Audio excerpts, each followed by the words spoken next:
The Life Sciences DNA podcast is sponsored by Agilicium Labs, a collaborative space where Agilicium works with its clients to co-develop and incubate POCs, products, and solutions. To learn how Agilicium Labs can use the power of its generative AI for life sciences analytics, visit them at labs.agilicium.com. Sri, we've got Chris Callucci on the show. Who is Chris? Chris Callucci is at Insmed.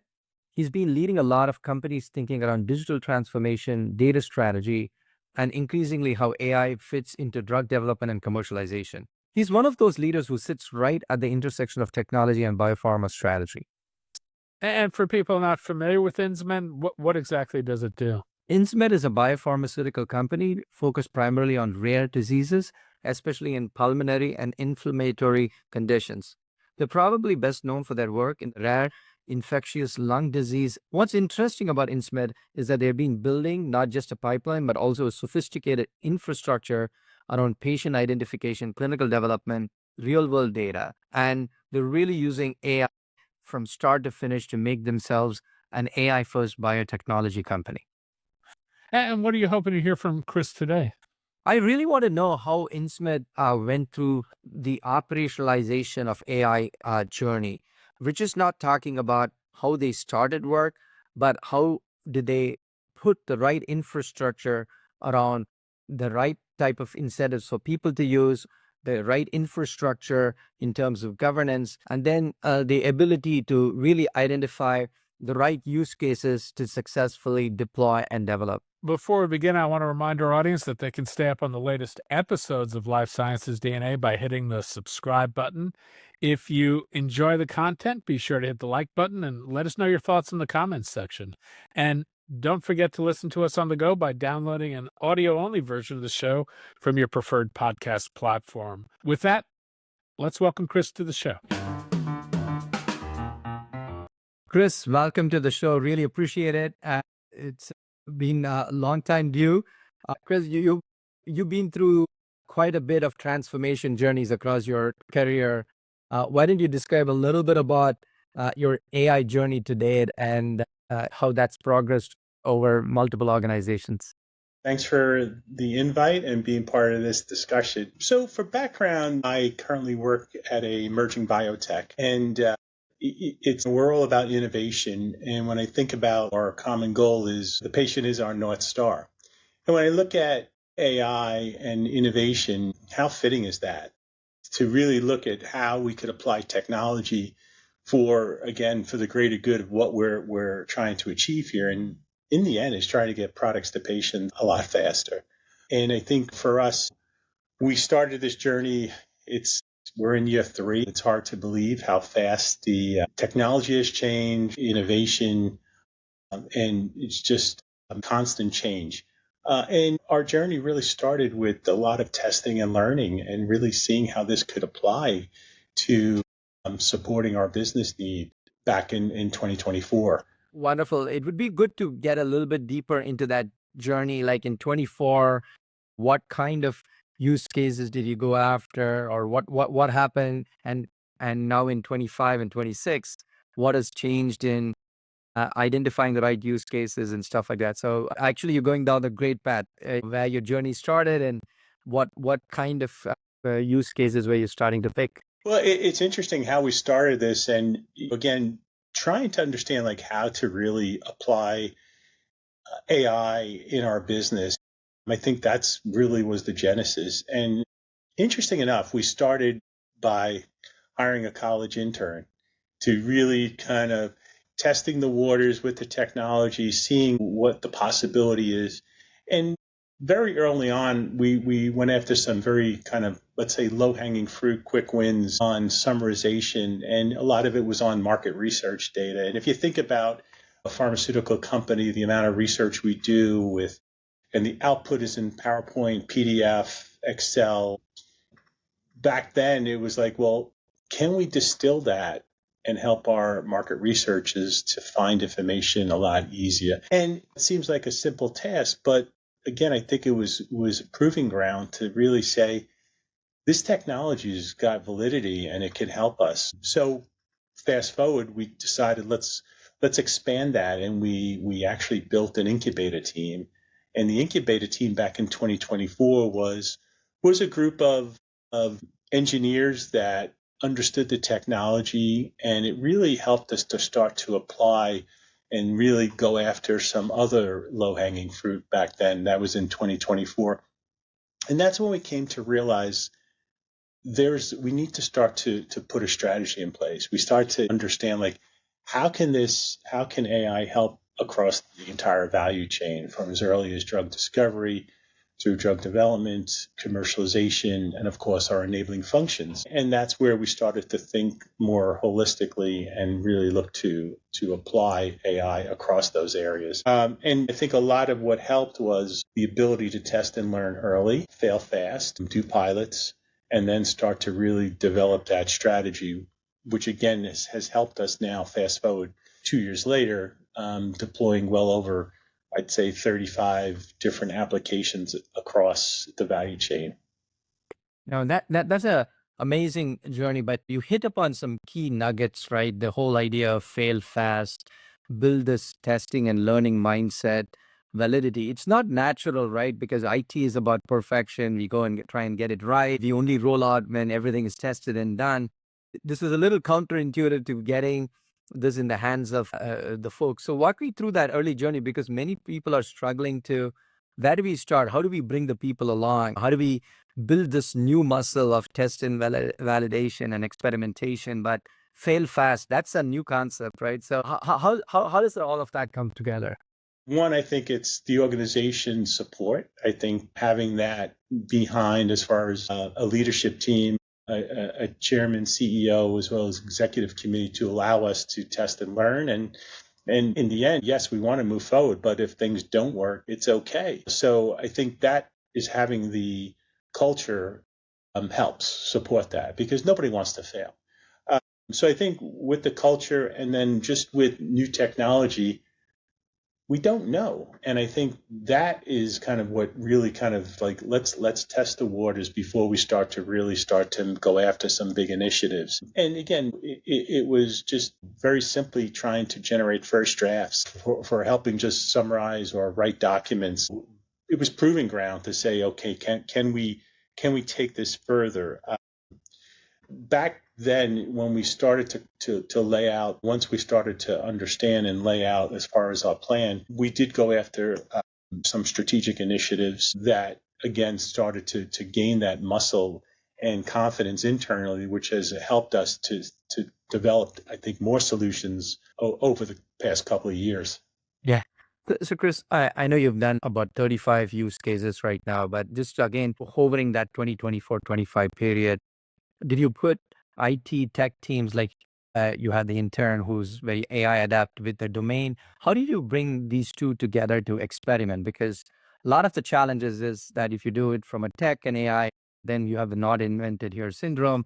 You do it from the business side, but you don't know all the tech chops and you're just doing a glorified search. So you must have done something great to bring these two stakeholders together and to help you scale. How did you do that? Sure, I'm going to probably jump around a little, but yes. So I think initially the first probably 2 years was a grassroots kind of bottoms up innovation. At the end, we're trying to introduce new concepts to the organization. And what we try to do is create an intake process that, first of all, educating functions, employees on what the value of AI is.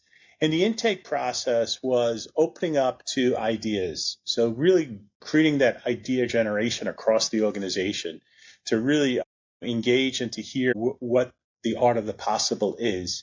And the intake process, I think, we were very successful with that. And it generated a number of ideas. But it wasn't just, hey, take the idea, throw it over the fence. It was now that partnership between business, IT, to really start to shape those ideas. Because again, what we were trying to do is have the business user articulate the use case. What are you trying to solve for? And we're not asking you to understand AI, but what are you trying to solve for?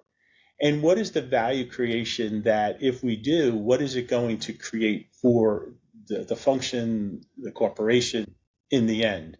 And when we started, we actually defined our projects, we looked through three lenses. We looked at, is it a game changer? So is this truly transformative in how we operate and run our business? So high impact. Is it productivity improvement? So is what we're doing going to improve productivity, free up the a function individual to do more value-added work? Or can we truly automate something? So we kind of kept that as far as the focus, as far as how we evaluate.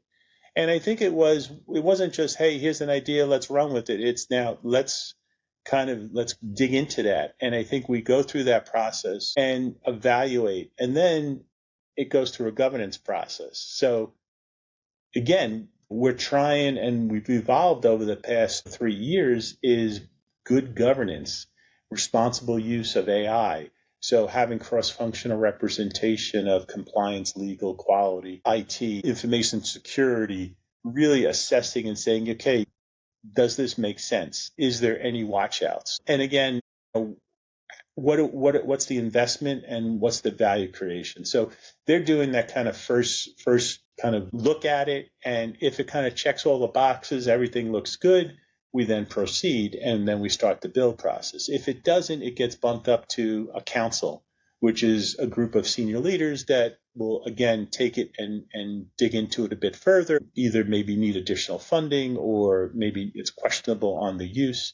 So again, it goes through that governance process. That's helped us as far as get traction and having kind of that win-win for both business and technology to advance these. And that's really the genesis on how it started, is going through that, doing the due diligence, getting the functions, getting individuals to buy in. And again, that helps us start to move these initiatives forward.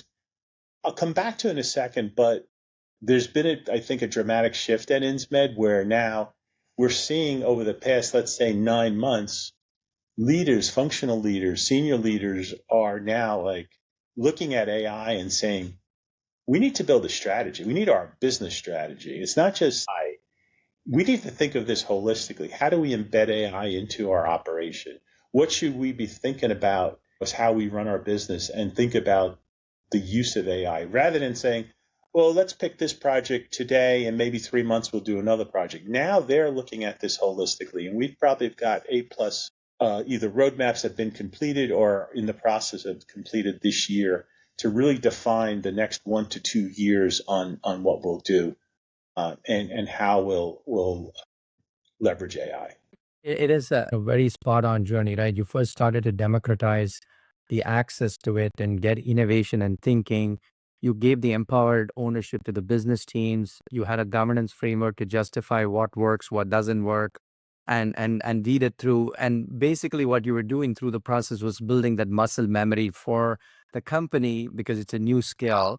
Now you're taking a flip of it and saying top down, what needs to be done on a functional perspective, what does good look like, how does that impact? And this goes back to digital transformation. Digital transformation, when it was done off a core strategy and transformation, was always failure. But when you bring these things together, then you start to make an impact. Chris, as you look at the 8 or 10 areas, give me a couple of big examples of things which you think will make an impact in the 1 or 2 years, which you guys are thinking of, whether it's in commercial or clinical or discovery. Maybe we can dive deep into 1 or 2 cases on where you think strategically it made sense from an AI perspective to invest and how you're going through those roadmaps and things. From a very, let's say, 50,000 foot level, I mean, I think if we look at drug discovery, again, we have 4 research sites across the globe. Again, to keep it simple is just having a roadmap on where we go with drug discovery. What are the areas from lead optimization to finding that next molecule? Where do we focus on? What are the things, the tactical, as far as opportunities that we would go after and start to really build that synergy? We can look at from a compliance aspect, what are the focus areas where, again, come back to when we look at game-changing productivity and automation, what are things that we can get more value in productivity out of that particular function? Again, I think when we look at finance, again, good area, looking at the mundane processes of month-end, quarter-end closes Again, you can imagine of the opportunity in there. So that's where we start to define specific use cases in each of those areas, and not to go too deep and share, but that's what's driving this from a technical operations supply chain. What is it from an inventory management, production, what we should be focusing on? And what that's allowing us to do is, it was critical to open it up from a ground up and grassroots. I think that I think built the confidence and it demonstrated the value. Now it's kind of like truly being embedded. And I think go back to what you said about digital transformation. It's now part of how you operate as a function rather than, well, let's go and build this specific thing for a particular function. And yeah, it's good, but now as a leader of a function, they're looking holistically and saying, it's another tool in my toolbox. So as I build my strategy, it's important. I need to consider what the possibility is as by embedding AI. No, I mean that is exactly where many of the leading organizations are going, Chris, which is they initially started to democratize the access and the implementation, but to make impacts, there's the famous MIT report which says 95% of AI projects fail, but they fail because they were going ground up and very narrow. Where they were successful, and this is across the board, is where you start strategically to a functional area, look at what area of outcome you're going to impact. Like you said, you're not trying to automate financial processing, but you're saying, I want to get my month end done in 2 days or 3 days, whatever that is, right? You're bringing a very tangible outcome focused model. And as you said, AI then is a tool. So walk me through these functional leaders. They're embedding this in their strategy. They're putting this as a part of their business plan, but is that a hammer chasing a nail? Is there coming to you and saying, I want Claude and I want OpenAI and I want this, or they're giving the problem and then you guys are solutioning together? So walk us through how do you then take an idea like a month end close has to be better, or drug discovery target identification better, and how do you make that into reality? So just what's the Yeah, next step? put aside specifics. It's more of once we get a leader on board that says, what I want to help me build a strategy. And I think a lot of it goes to, let's understand the business. Let's understand where the pain points. Forget, again, put AI off to the side. It's transformational. Let's look at processes. Let's look at where the choke points are. And again, start to evaluate and see opportunity. And again, I think it's more about transformation and trying to define what you're trying to transform. What is it that you're trying to achieve? Look, at the end of the day, come back to our overall, our vision is, look, the patient is our North Star. How do we get products to patients faster? Where are those choke points? And again, if you look at bringing a drug to market from finding the molecule to getting it through clinical development, preparing it for filing and commercializing, there's a lot of steps along the way that has huge opportunity to really squeeze or improve productivity and automation. And I think that's some of the mindset, is that depending on the function, they're looking at it is, how can we, if it's in the drug development space, how do we make our site selection, patient identification, accelerate that?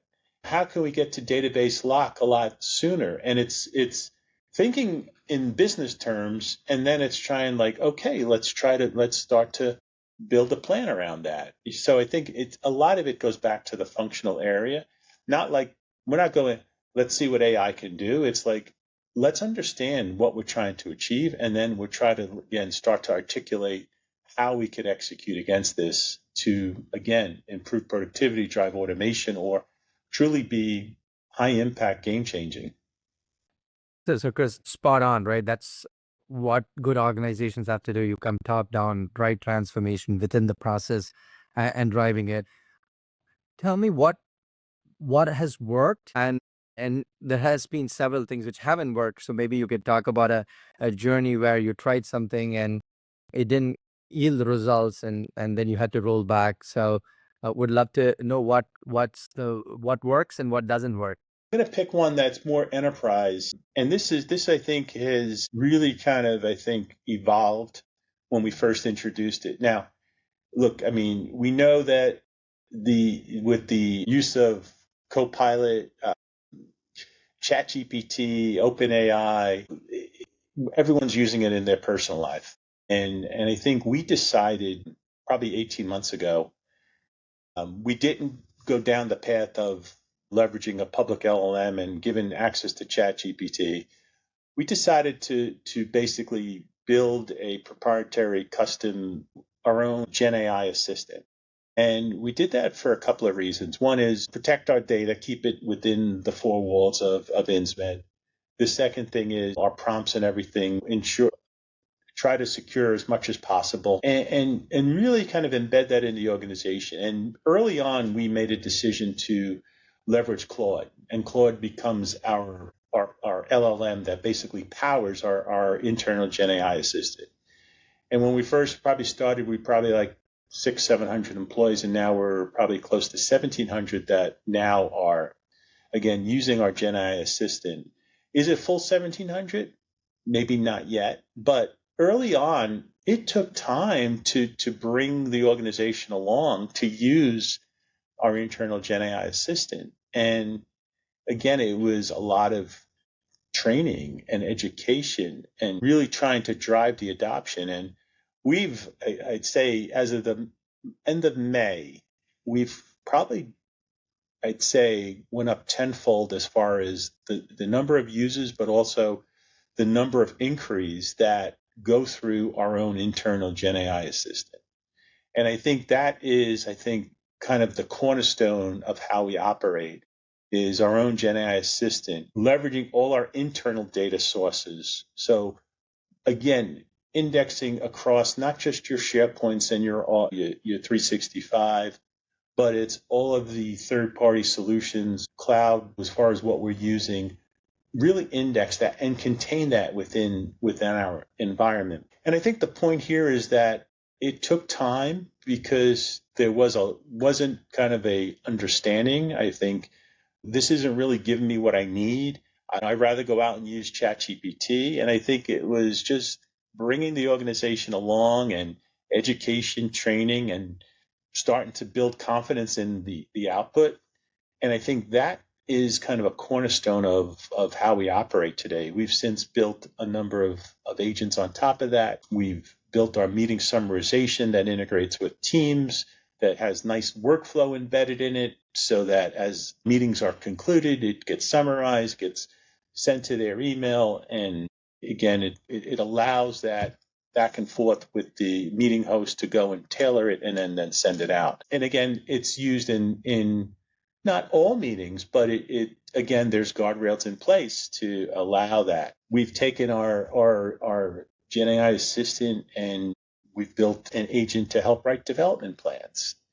So again, and that's an interesting use case, because that was a HR team saying, how can we improve getting more robust development plans? And they actually sponsored it and they got behind it. It's quite successful now, that has the ability to have an agent basically help you and prompt you to write a development plan. So things like that is a building ground for us. And we feel from a security standpoint that, again, we're containing it and also controlling it.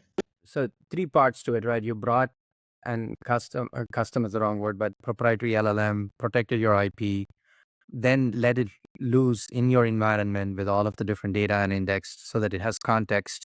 And then you started to build workflow and agents on top of that for each of the different use cases. Some of that in the later part of the journey, are you building a lot of Claude skills which are being institutionalized within the company so that the next time somebody comes, they can just pull out the right skills and then start from there, versus agent training from the beginning? Because you have a good, rich repository of things to do? I'd say, are probably in the middle right now. I think we have a good foundation. We've got a number of skills that are being developed. I'm starting to shift to more persona. Again, we're trying to, use some of the good feature of what Claude offers. And again, I think that again is really, I think the focus in 2026 and beyond is going to be leveraging that more for workflows and automation. I'd say we're scratching the surface now, but the possibility is endless right now where we can go with this. Yeah. So, Chris, I know this is a question which is top of the mind from last week. So I'm just going to ask that question. Uber finished off their AI budget in 4 months. The token usage in Microsoft went over. So tokenization and cost is a critical component to it. And you've been always making sure you're measuring cloud and other infrastructure costs. So, tell me a little bit about what is your cost and financial control in the era of AI, and are there some best practices you're putting in place to at least give you some guardrails against spending all of the tokens early on? In my career, I don't, this is probably truly uncharted waters.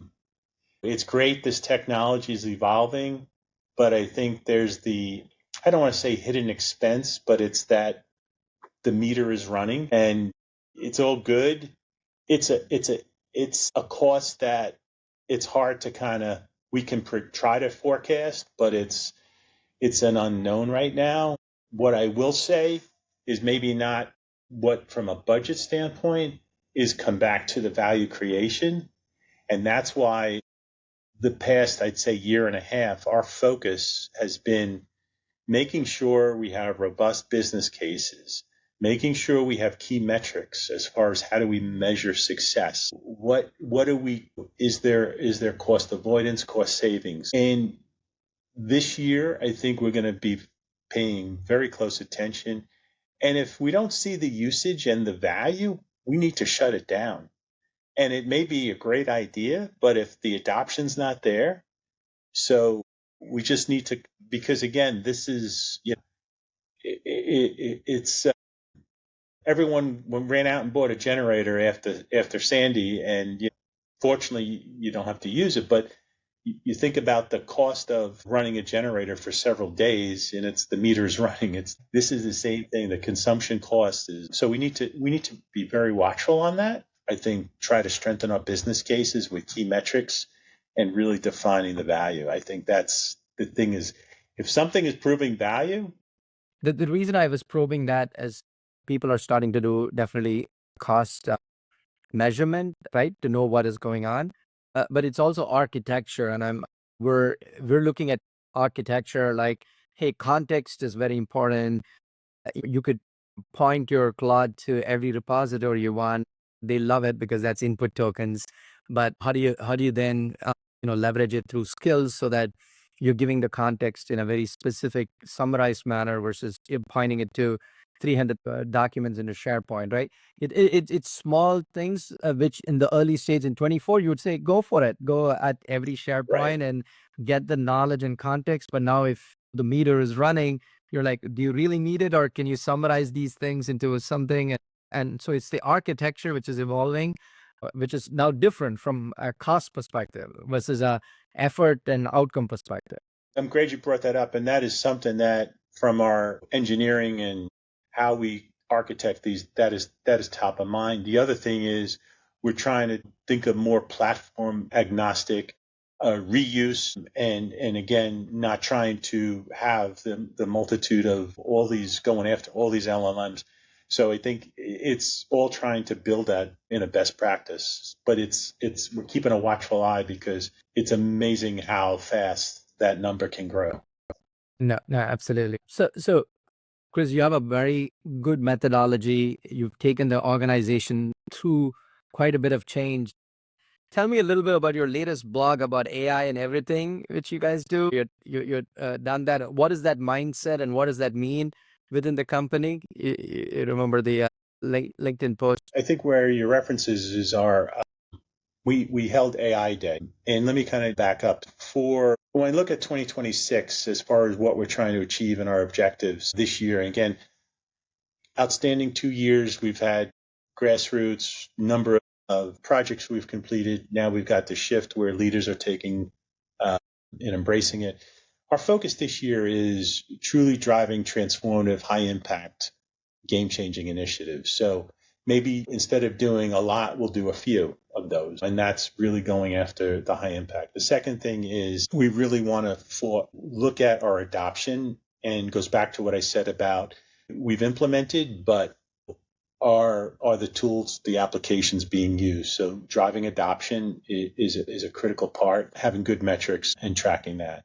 The third thing is really embedding training, learning. So really evolving our learning and development around AI. And that is, we rolled out back in Q1 a whole learning curriculum around AI.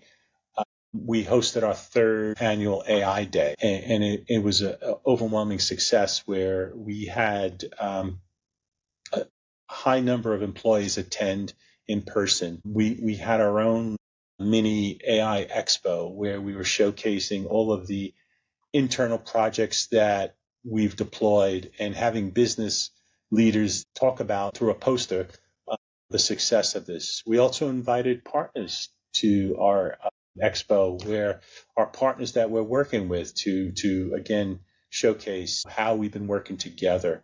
And again, we kicked off our training program. So AI Day has been kind of a success for us. We'll continue to have that. And then lastly, it's communicating our story. So it's how do you, as much as what we do is educating the internal, our stakeholders, our employees on what's going on, keeping them abreast of the successes, the projects that have completed or the projects that are being developed. And also, we want them to speak up and share, still have the ability, if they have an idea, bring it forward through our intake process. So that's our focus. And I think, again, is having AI Day, having a learning curriculum focused on driving adoption. And it's not just from an IT standpoint. This is a collaboration between HR, who's actively involved with this, our corporate communications team, again, all our stakeholders, they're all playing a role in moving this forward, where 2 years ago it was a lot different. And I'm sure for many organizations, this is introducing new themes, new concepts. So I'm actually, this year has been we're already almost at the midway point. And for me, I think I'm thrilled on how things are going and progressing. Now, Chris, that's a great thing for our last question. As you look forward, you've come a long way from 24 to 26. So paint me a journey in the next 12, 24, 36 months. How is that going to be?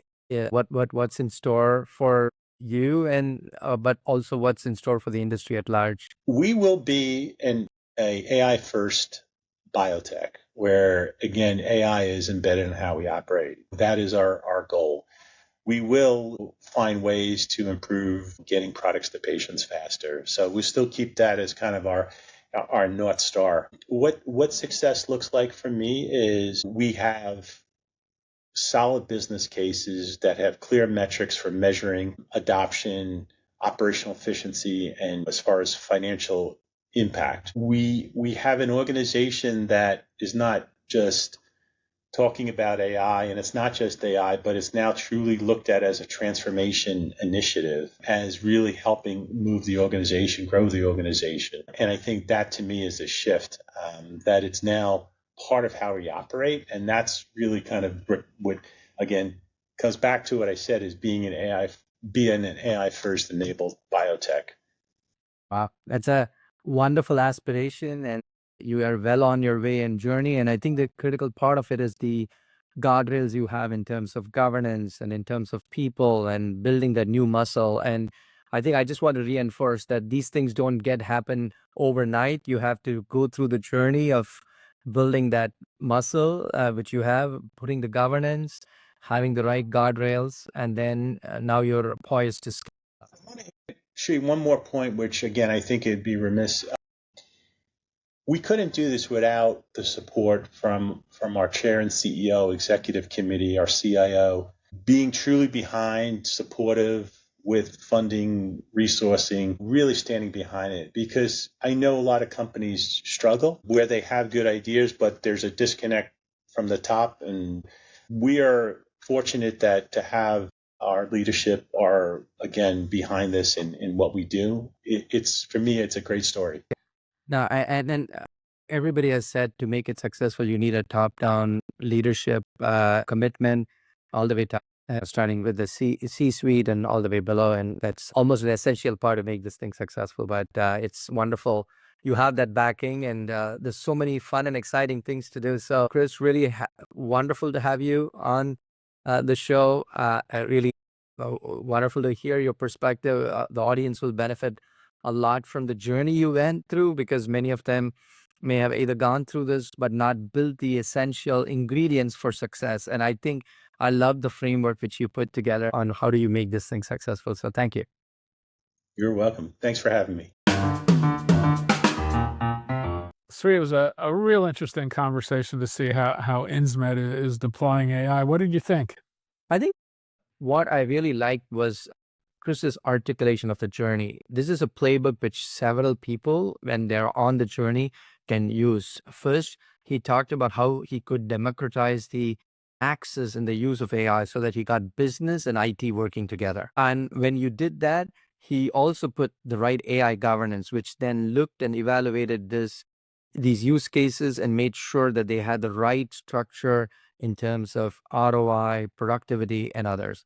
And then he made sure that as that they were continuing to evolve, to really have the right type of metrics and dashboard to ensure that they're successful. So I really liked the approach, and the approach has changed from what I call a groundswell approach to now a top-down approach by functional area, where AI is a part of their strategy and not a tool to enable their strategy. And that was a fundamental change which happened through the years. So it was a great journey and great way to how to scale AI within the company. Yeah, he talked about the use of pilots and the test and learn and fail fast. You seem to indicate that fail fast is not the mentality broadly, but I think of this as being a very drug development mindset where this industry has learned the value of failing fast. Is that unusual within AI more broadly? I think so. I think everybody talks about the fail fast culture, but when it comes to IT teams or even projects, people don't want failures. And so we've done a lot of work in transactional systems and data systems across the board, and failure was looked quite down upon by the organization. But to create a culture where you can try, experiment, fail, and learn is the new muscle in adopting AI. And I think putting that culture up front, as he said, from the executive leadership, from their leadership cross-functional teams, was a very critical part of ensuring that AI could be tested, and then now they can scale it because that new muscle is there within the company on what you can do with AI.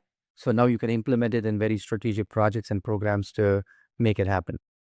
He talked about early on educating employees on the value of AI and opening up idea generation. He described what was a very bottoms up approach. Now he says leaders are looking at AI from a business strategy point of view and being very holistic in a very top down approach. Does one approach work better than another? The way you have to work is you have to first build the muscle and capability within the organization.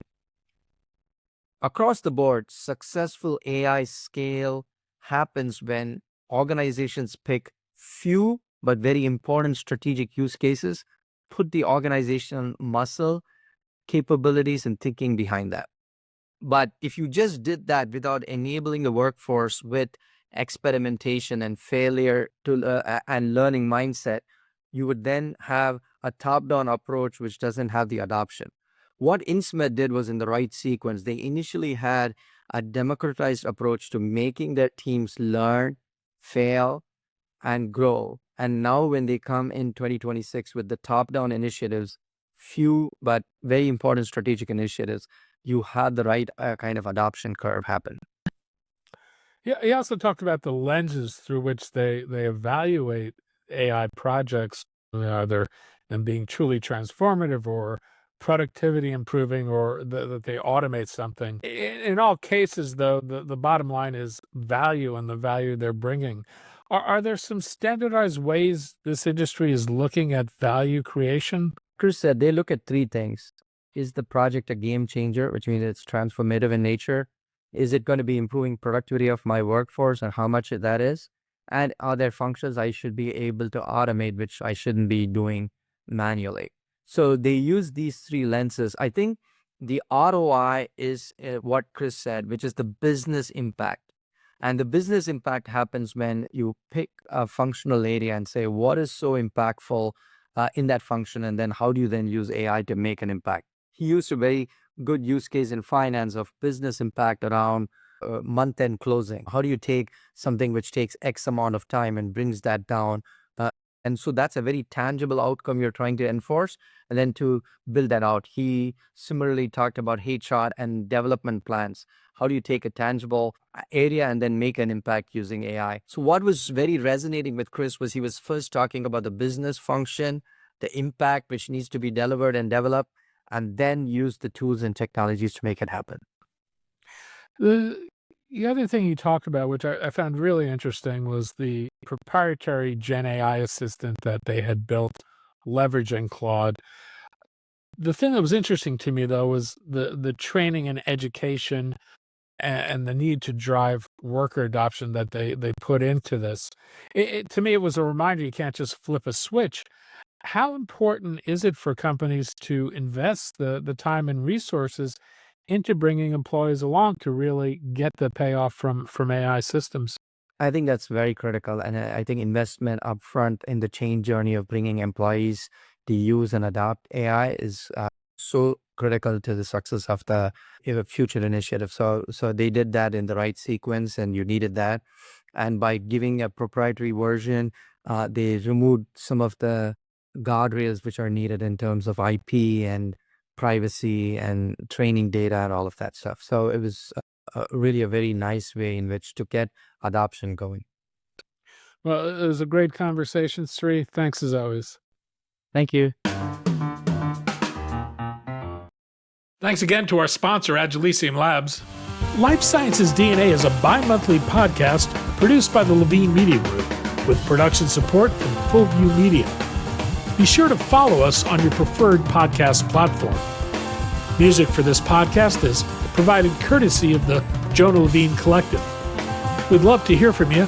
Pop us a note at danny@levinemediagroup.com. For Life Sciences DNA, I'm Daniel Levine. Thanks for joining us.